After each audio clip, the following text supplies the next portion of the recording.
maioria das canções, das melodias, conhecidas como gospel, eu disse a maioria. Esse é a maioria, algumas não. Algumas das pessoas pensam, né, que glorifica a Deus e não glorifica. Mas ela visa exatamente exaltar o nome do Senhor. E hoje de manhã, pelo menos algumas aqui, sacudiram meu coração, porque elas realmente tinham essa mensagem de glorificar o Senhor. Foi cantado, acho que grande é o Senhor, não foi? Grande é o Senhor, foi cantado hoje de manhã. Cantamos o nome de Jesus, Jesus, o nome está acima de todos os nomes. Cantamos que nós não merecemos esse amor, exaltando ao Senhor a sua grandeza. E na verdade, a palavra de Deus, ela exalta ao próprio Deus. Amém? A palavra de Deus exalta ao próprio Senhor. A Bíblia diz que Ele não divide a glória dEle com ninguém. Com ninguém. Eu vou ler alguns textos para vocês aqui. Não vou poder te dar muito tempo, porque na verdade foram alguns textos que eu escrevi ainda há pouco a caneta aqui. Mas Deus, na verdade, lá em Ezequiel 20, capítulo 20, versículo 8 e 9, diz assim: mas se rebelaram-se contra mim e não me quiseram ouvir, ninguém lançava de si as abominações de que se agradavam os seus olhos, nem abandonava os ídolos do Egito. Então eu disse que derramaria sobre eles o meu furor, para cumprir a minha ira contra eles no meio da terra do Egito. O que fiz, porém, foi por amor do meu nome, para que não fosse profanado diante das nações no meio das quais eles estavam, diante das quais eu me dei a conhecer a eles para os tirar da terra do Egito. Esse texto fala que o Senhor não destruiu o povo por causa do nome dele. Olha o Senhor exaltando e glorificando o seu próprio nome aqui. Quando nós lemos lá Êxodo, não vou abrir não, mas você conhece bem o texto, a palavra do Senhor diz que Deus endureceu o coração de Faraó para a glória dele. Deus endureceu o coração de Faraó para a sua própria glória. Quando nós lemos lá em Malaquias, esse texto Malaquias 2:2 já diz que Deus destruiu o povo. Em Ezequiel 20, ele poupou o povo por causa do seu nome, por causa da glória do seu nome. Mas em Malaquias 2:2, ele destruiu o povo por causa da glória do seu nome, porque o povo não quis adorar o Senhor. Então a Bíblia, na verdade, ela exalta e glorifica o seu próprio autor, o próprio Deus. Quando nós vamos para o Novo Testamento, a palavra do Senhor diz que lá em 1 Coríntios 10:31, que quer comais, quer bebais ou façais qualquer coisa, nós devemos fazer tudo para a glória de Deus. Jesus, ele cumpriu cabalmente o seu ministério, nós lemos isso em João capítulo 7, ele cumpriu todo o ministério que Deus designou a ele, porque ele queria glorificar e exaltar a Deus. Quando nós lemos em Tessalonicenses 2, logo no capítulo 1, a vinda de Cristo, a segunda vinda de Cristo, lá diz que é para a consumação da glória de Deus. Quando lemos Apocalipse capítulo 21, fala que ali Deus estará presente e a sua glória suprirá a ausência do sol. A glória do Senhor estará ali. Então, na verdade, a Bíblia, ela exalta ao Senhor. Agora, nós aprendemos em algum lugar, em um tempo atrás aí, eu aprendi inclusive, de que Deus, ele criou todas as coisas e depois colocou o homem, porque ele desejava essa comunhão com o homem. Eu aprendi assim, mas eu aprendi errado, porque eu entendo, cada vez que estudo a palavra de Deus, que na verdade, essa ideia ela é doce, ela é romântica, mas Deus não está esperando o meu relacionamento com Ele para que Ele se sinta completo. Não, porque Deus é Deus, quer eu o adore ou não, quer eu o busque ou não, mas às vezes foi criado no nosso coração esses sentimentos que Deus está aguardando. Não, Deus é Deus, amém? Deus é Deus. Por isso que eu li alguns textos para vocês aqui, para mostrar que a Bíblia ela enfatiza a glória de Deus. Deus é o glorificado, o exaltado sobre todas as coisas. E a Bíblia, ela claramente, ela tem sim mandamentos do qual eu tenho que obedecer. Existem reivindicações às quais eu tenho que me submeter. Entretanto, eu não posso ler a Bíblia como uma referência ao meu respeito. Não. Eu devo ler a Bíblia como um livro sobre Deus. A Bíblia, ela é para nós, mas ela não fala sobre nós, ela fala sobre Deus. Amém? Então feche seus olhos assentado mesmo. Espírito Santo do Senhor, nos cobre de graça, nos dá capacidade de entendermos nesta manhã a mensagem que o Senhor tem para nós. Queremos sair daqui, Senhor, na certeza plena de que o Senhor será exaltado neste lugar, que o Senhor será exaltado, Santo Deus, sobre todas as coisas por nós, e que a nossa vida, de fato, é para o louvor da Tua glória. Em nome de Jesus. Amém. Sabe, queridos, eu estive sábado retrasado ministrando na rede jovem. E na verdade eu vou falar algumas coisas que eu compartilhei com eles. Outras coisas eu me aprofundei mais. E por quê? Que de repente eu não fui em busca de um outro tema? Porque eu ouvi agora, recentemente, esses dias, algo que me assustou muito. Vindo de um líder de uma grande igreja. E aí eu fico pensando que aquelas pessoas que estavam ali, a maioria delas, saem depois de ouvir algo, achando que aquilo ali é correto. E um dos papéis dos pastores é ensinar a palavra de Deus da forma que ela está explícita. E eu ouvi desse grande líder dizendo que o milagre de Jesus, lá nas bodas de Caná, não serviram para nada.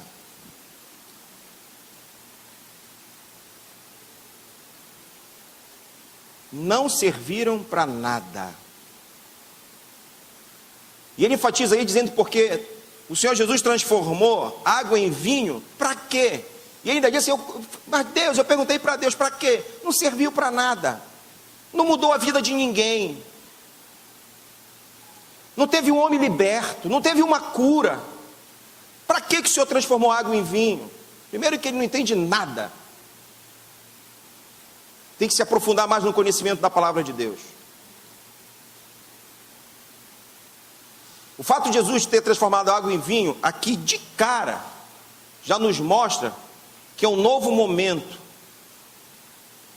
uma dispensação nova, superior à antiga. É o início do ministério de Jesus. Se ele diz que não serve para nada, lá no finalzinho está escrito que os discípulos viram o milagre e creram. Creram, os discípulos creram.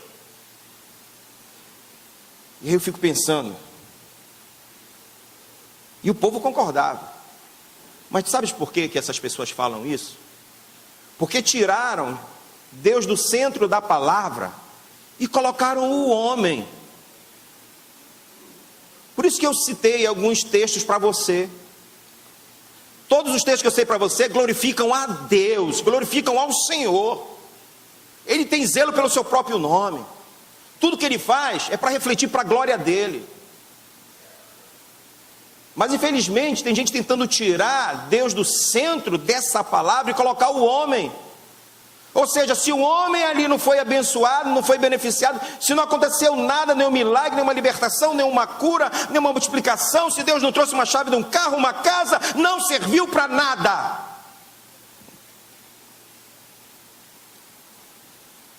O apóstolo Paulo, e eu peguei esse texto numa conversa que eu estava tendo com o pastor Léo ontem,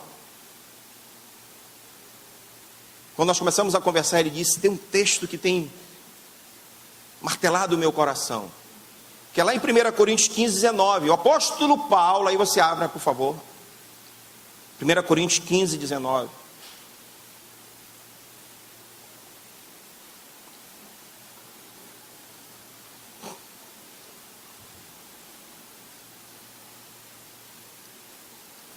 diz: se esperamos em Cristo, só nesta vida, somos os mais miseráveis de todos os homens.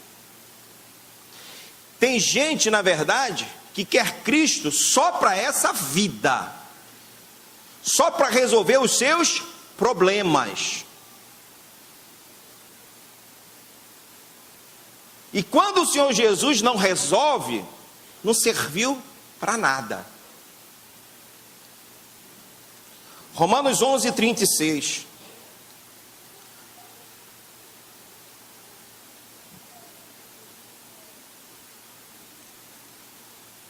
Porque dele e por ele e para ele são todas as coisas.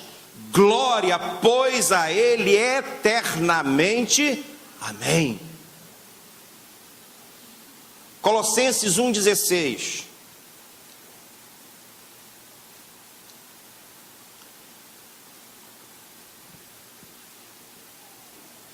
Porque nele foram criadas todas as coisas que há nos céus e na terra, visíveis e invisíveis, sejam tronos, sejam dominações, sejam principados, sejam potestades, tudo foi criado por ele e para ele.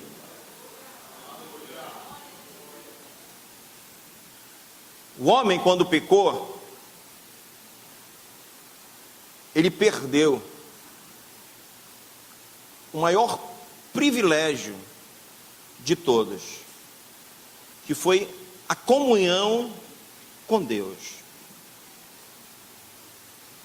E as pessoas que não se entregarem a Jesus, elas vão exatamente sofrer, só que agora eternamente, essa ausência da presença de Deus. E esse é o maior castigo para quem não entrar no gozo eterno de Deus.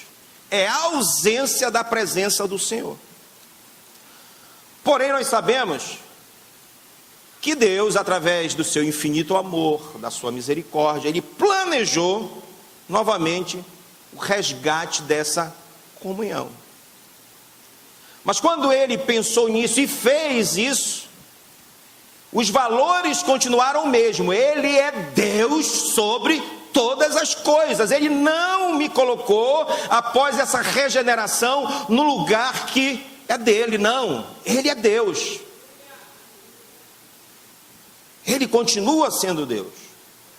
E é por isso que o homem, após a sua queda, porque Deus criou o homem à sua imagem e semelhança, e quem colocou dentro do homem a fiação da adoração foi o próprio Deus. É por isso que o homem, ele tem a carência, ele tem a necessidade de adorar. O homem tem a necessidade de adorar alguma coisa. E aí ele adora Deus, alguns adoram como nós, amém? Mas existem outras pessoas que estão adorando outras coisas que não são Deus. Não é Deus, mas ele está em busca disso. Em Efésios 1, 5, 6 e 12, fala exatamente isso. Fala que o homem, na verdade, foi criado para essa adoração ao Senhor.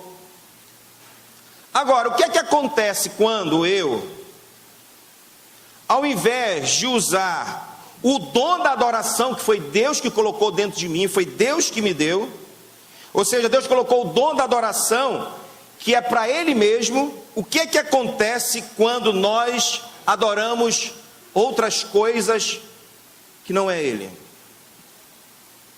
O que é que acontece quando nós tentamos, na verdade, sequestrar, tirar Jesus da Bíblia, tirar Jesus da história, e reescrevê-la com o homem no centro. O que significa isso? Isso significa rebelar-se contra o próprio Deus. Quando eu tiro Deus do centro e coloco qualquer outra coisa, coloco a mim mesmo, o homem, bem, seja o que for, quando eu tento sequestrar e reescrever a história diferente do que ela é, eu estou me rebelando contra Deus.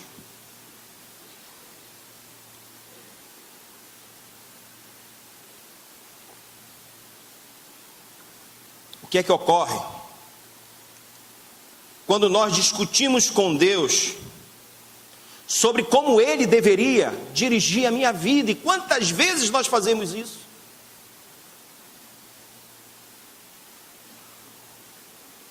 O que acontece, queridos, quando nós queremos ensinar a Deus a respeito de como governar a minha vida?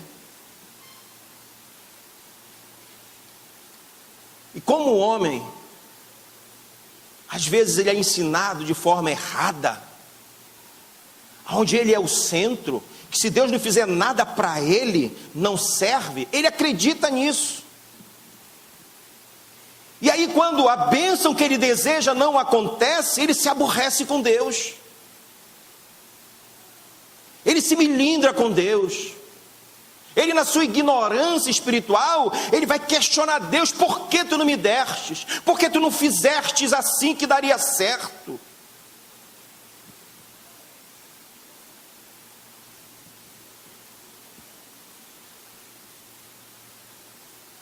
Você sabia, amado, que a palavra de Deus, a Bíblia, a palavra sagrada do Senhor, ela pinta o universo que Deus criou como algo que interage e que é vivo,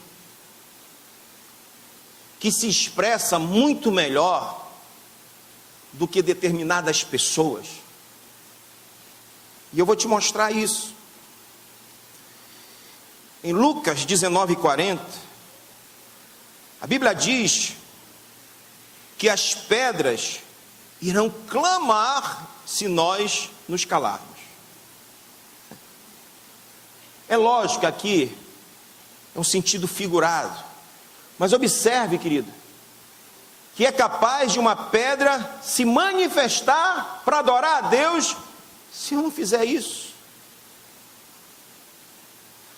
Em Romanos 8:22 diz que toda a criação ela geme. E eu quero mostrar isso, e eu peço que você abra. Jeremias 2.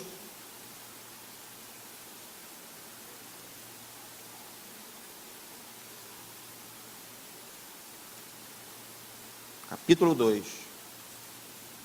12 e 13.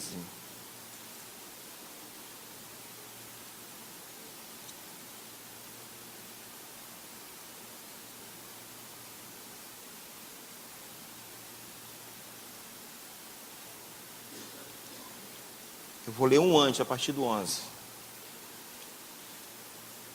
O Senhor diz assim: houve alguma nação que trocasse os seus deuses, posto que não eram deuses? Ou seja, os deuses falsos que eles adoravam, eles não trocaram. Eles continuavam adorando os deuses falsos. Todavia, o meu povo trocou a glória por aquilo que é de nenhum proveito. Espantai-vos disto, ó céus, e horrorizai-vos, ficai estupefatos, diz o Senhor, porque dois males cometeu o meu povo: a mim me deixaram o manancial de águas vivas, e cavaram cisternas rotas que não retêm águas. Deus está dizendo que o povo deixou de buscar a Ele, que é o manancial de águas vivas, Porque quando você vai estudar esse contexto, eles se contaminaram tanto com os ídolos pagãos, como se contaminaram com a própria política da época e se afastaram de Deus. E Deus está dizendo, é o próprio Deus dizendo isso: eles me abandonaram. Eles abriram mão de mananciais de água viva, que sou eu, e foram em busca de cisternas rotas. Você sabe o que significa cisternas rotas? É um buraco cavado pelo próprio homem, no esforço humano, aonde a água que lá cai, ou vem através da chuva, ou vem através do próprio esforço do homem, colocando ali para encher. Eles trocaram a presença de Deus, a glória de Deus, as águas de Deus por águas rotas, esforço próprio para tentar alcançar alguma coisa, para tentar adorar, para tentar ser abençoado através dos seus próprios esforços. Por que o Senhor disse isso? Sabe por quê? Porque o universo, ele estremece horrorizado por termos um Deus, ou seja, o universo, a criação, ela olha horrorizada, dizendo: eles têm um Deus, os homens têm um Deus infinitamente valioso, profundo, rico, sábio e amável, e em vez de buscá-lo com uma firme paixão e fúria no seu coração, em vez de amá-lo com todo o coração, com toda a sua alma, com todo o seu entendimento, em vez de atribuir a ele a glória, e honrar e louvar o poder e a sabedoria desse Deus, eles têm apenas tentado roubar alguns brinquedinhos dele e sair correndo. Porque existem pessoas que querem Deus apenas para isso, para tomar uma bênção e nada mais do que isso. E essa não é a proposta desse Deus de manancial de águas vivas.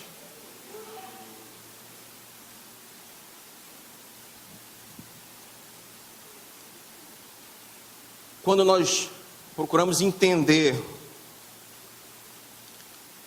lá no hebraico, que foi a língua original onde foi escrito esse texto, a ideia, em essência, que está aqui, é que o universo, ele ficou aterrorizado de pensar que ele sofreria o dano por o homem não adorar a Deus. Porque o texto quer dizer que Deus, ele iria rasgar o universo em pedaços. Estão dizendo: nós vamos pagar o pato. O homem não adora e nós sofreremos as consequências. Eles ficaram horrorizados de serem destruídos. É o que o texto tenta aqui passar para mim, para você. Tenta não, o que passa. O autor estava passando isso, dizendo que a natureza, ela ficou escandalizada em saber que o homem pode trocar a glória de Deus por outras coisas, e ela sofrer a punição.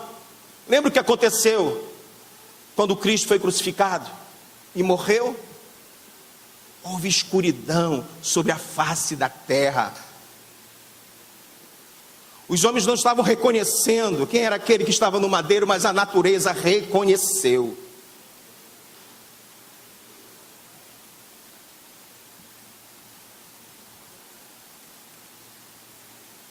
Entretanto, amados, eu e você, nós fomos criados para adorar o Senhor.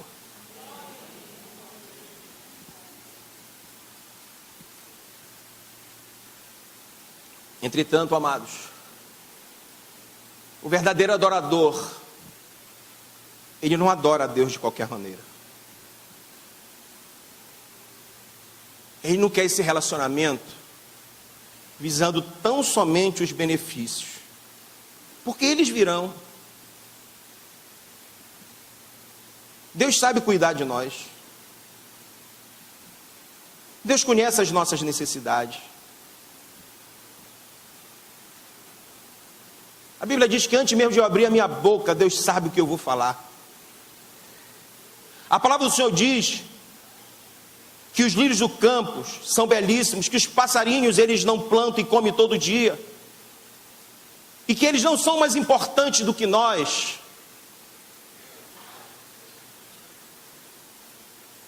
E que se nós buscarmos a Ele, em primeiro lugar, a sua justiça, Deus vai suprir as nossas necessidades.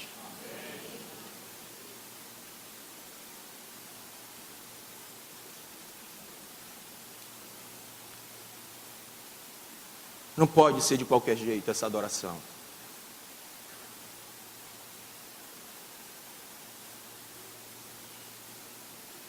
Abra João 4:24.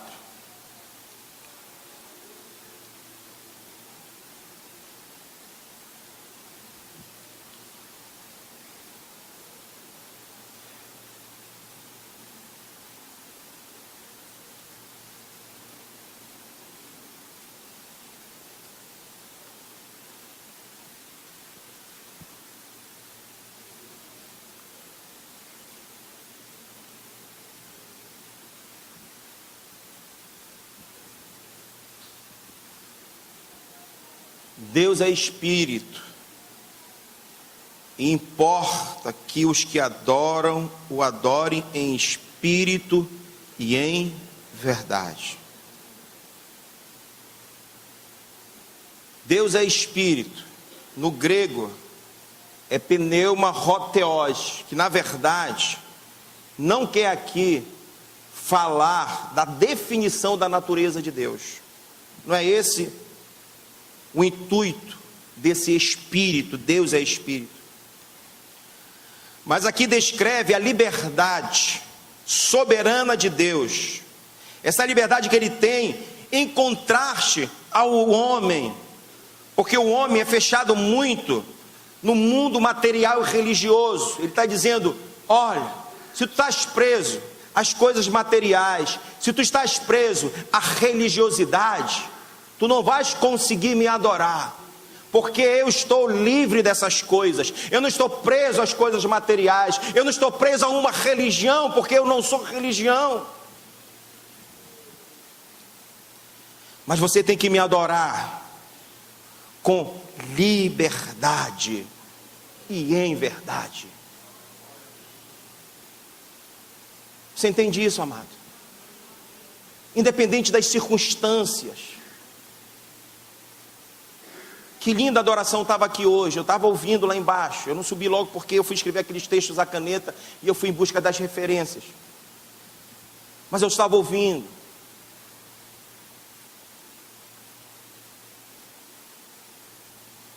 Que isso que estava sendo mostrado, que de fato, em nome de Jesus, seja aquilo que está dentro do coração de cada um de nós. Estamos adorando ao Senhor independente das circunstâncias. Se estou desempregado não importa, se moro de aluguel não importa, se venho de ônibus não importa, se tenho um carro novo não importa, um carrinho mais usado não importa. Eu estou aqui porque entendo que fui criado para o louvor da glória de Deus. Eu estou aqui para adorar a Ele.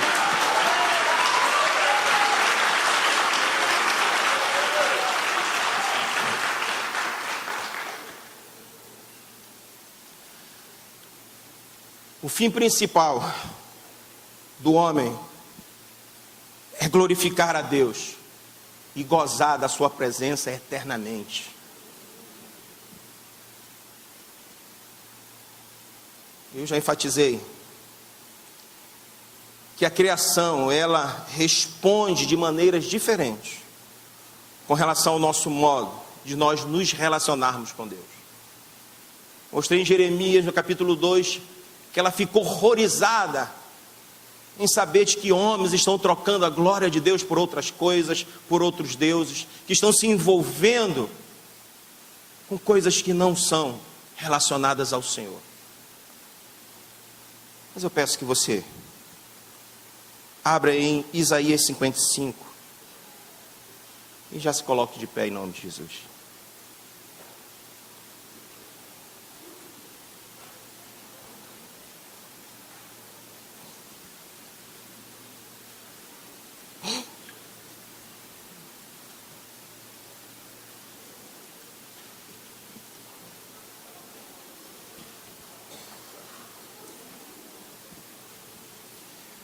Isaías 55, de 6 a 12.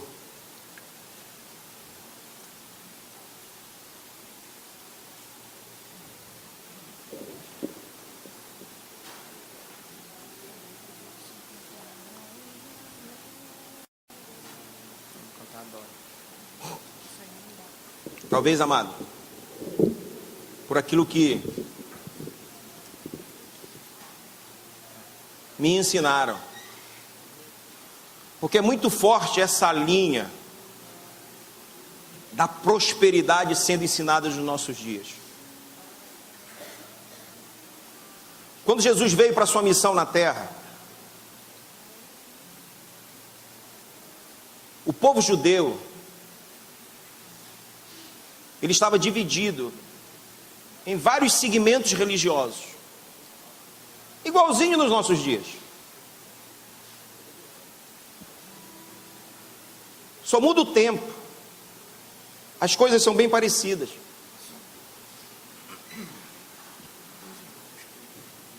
Os grupos religiosos mais conhecidos, a Bíblia enfatiza bem em dois: os fariseus, os saduceus. Mas existiam também outros grupos como os zelotes.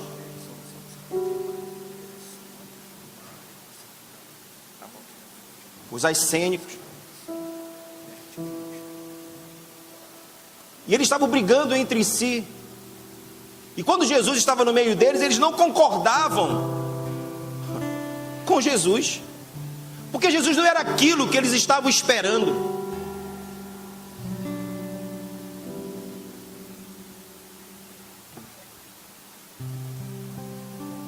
Os essênicos resolveram ir para o deserto. Sabe, está tudo errado, eu vou para o deserto porque nós somos o certo. Vou lá para o deserto. Eles foram para o deserto. Os zelotes deixaram de ir ao templo. Não vamos mais no templo, não serve. Porque esse Jesus aí que chegou também não é aquilo que a gente esperava. Porque ele não faz aquilo que a gente pensa que ele tem que fazer. Olha o homem tentando dar ordem para Deus, não é de hoje não. E esses ensinos eles foram passados. E olha só como existiam vários segmentos religiosos igualzinho nos nossos dias. Existe segmento da prosperidade que coloca a Deus só para suprir o problema do homem, nada mais do que isso. E tem gente que acredita nisso. E nós precisamos estar alerta, querido, quanto ao ensino, vários outros ensinos equivocados. O que eu quero deixar como mensagem principal hoje, para todos nós, é que Deus está acima de todas as coisas.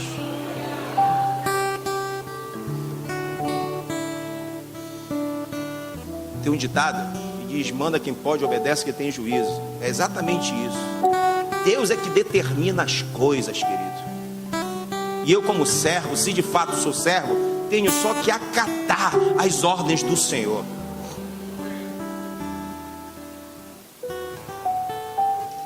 Há tempo para mudança. Há tempo para a gente abandonar alguns tipos de pensamentos que foram gerados no nosso coração e de fato vivermos da forma que Deus deseja.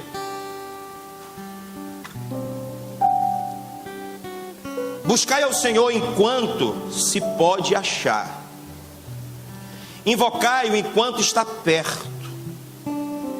Deixe o ímpio o seu caminho e o homem maligno os seus pensamentos. Se converta ao Senhor, que se compadecerá dele. Torne para o nosso Deus, porque grandioso é em perdoar.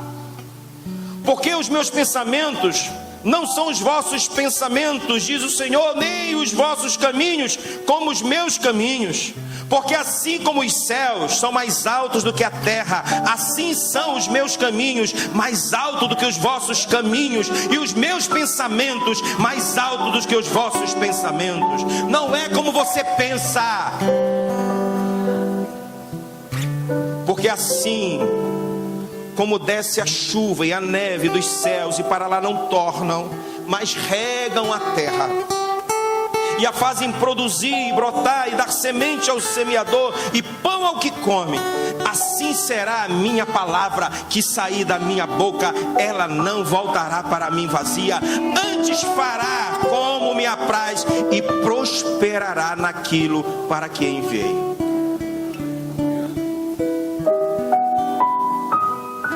Ou o homem muda, ou ele não muda. É isso que quer dizer, ela não volta vazia. Deus está dizendo: ei, eu sou o Todo-Poderoso, eu sou o que governo, eu que determino, eu que estou regendo todas as coisas. O meu pensamento é muito mais alto, não é como você pensa, não tem que ser como você quer, tem que ser como eu quero, como eu determino. Ou você muda e aceita o meu governo, ou continuarás perdido, porque a minha palavra não voltará vazia. Ou você anda comigo, ou você anda longe de mim. Ou você anda como eu quero, ou você anda dirigido pelo teu coração. Mas o coração do homem, diz a palavra de Deus, é enganoso, e o caminho que ele gera é caminho de morte.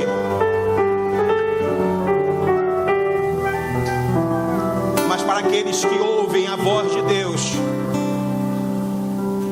e se determinam em obedecer, em servir com retidão, a natureza também se manifesta, não mais horrorizada, mas ela se manifesta da seguinte maneira, como está escrito aqui: porque com alegria saireis e em paz serei guiados. Os montes e os outeiros romperão em cântico diante de vós, e todas as árvores do campo baterão palma diante do povo que obedece a Deus. A Ele a glória, a Ele a glória, a Ele a glória, para sempre, amém. A Ele a glória, a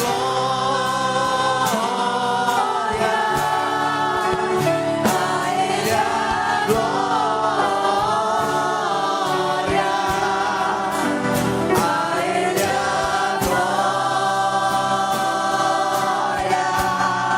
para sempre, amém. Porque dele, por Ele, para Ele são todas as coisas. Porque dele, por Ele, para Ele são todas as coisas. Quão insondáveis, quão insondáveis seus juízos e seus caminhos. Quão insondáveis, quão insondáveis seus juízos e seus caminhos. A Ele a glória, a Ele a glória, a Ele a glória,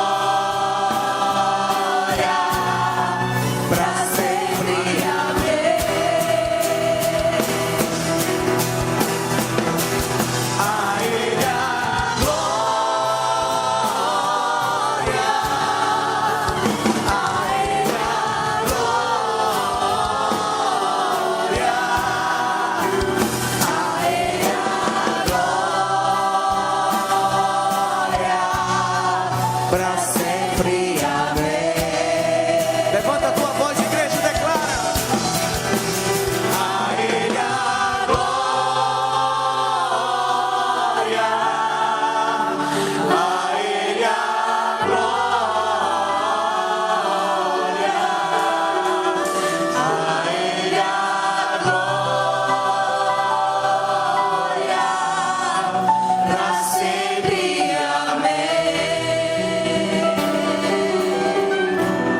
Glorifica Ele, aplauda Ele bem forte. Toda a honra e toda a glória a Ele.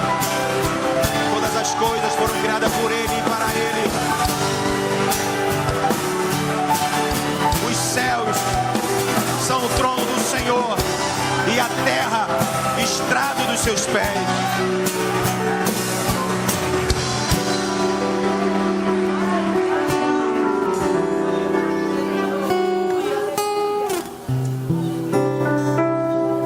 Amado, amada do Senhor, Quando nós entregamos a nossa vida a Deus, essa vida é dele. É dele. Na verdade, a nossa vida de fato nunca foi e nunca será nossa, porque em outro tempo nós éramos guiados por uma força maligna. Nós seguíamos aos conselhos de um adversário, do qual nós não entendíamos e achávamos que ele era nosso aliado. Nós servíamos ao mal. Mas Deus nos transportou desse reino das trevas e nos trouxe para um reino de luz. E agora a nossa vida é do Senhor, não continua a ser nossa. Não pense você que é dono do seu nariz. Você sempre estará submetendo a sua vida a alguém, ou a Deus ou ao adversário. E a partir do momento que nós entregamos a nossa vida ao Senhor, essa vida é para glorificar a Ele. Tudo que eu vier a fazer tem que exaltar ao Senhor. Tudo é tudo, querido. Aleluia. Tudo é tudo. Das pequenas coisas, as coisas maiores, mas tudo tem que ser para a glória dEle.